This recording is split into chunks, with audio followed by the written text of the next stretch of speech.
কৃষি বিপ্লব ও পল্লী উন্নয়নের ক্ষেত্রে সাবেক রাষ্ট্রপতি জিয়াউর রহমানের বিভিন্ন দিক নিয়ে ঢাকা রিপোর্টার্স ইউনিটিতে সেমিনারের আয়োজন করে সোনালী দল বাংলাদেশ কৃষি বিশ্ববিদ্যালয়। এতে অংশ নেন বিএনপি মহাসচিব মির্জা ফখরুল ইসলাম আলমগীর ছাড়াও পেশাজীবী দলের নেতাকর্মীরা।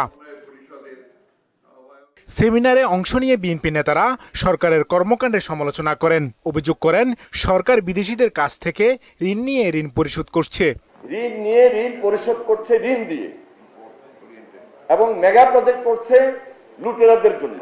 যারা সিভিল প্রশাসনে আছে, যারা পুলিশ প্রশাসনে আছে, এই বড় বড় কর্তা ব্যক্তিরা দেশের মানুষকে জিম্মি রেখে আজকে দেশকে শোষণ করছে। এই চোর ডাকাত লুণ্ঠনকারী যারা আমাদের অধিকার হরণ করে অবৈধভাবে বসে আছে তাদেরকে উৎখাত করা।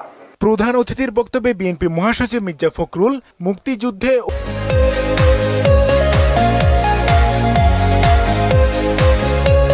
ও দেশ গঠনে জিয়াউর রহমানের অবদান তুলে ধরেন। এ সময় প্রস্তাবিত বাজেটের সমালোচনাও করেন তিনি। এই বাজেট তো হচ্ছে আপনার কালো টাকার বাজেট।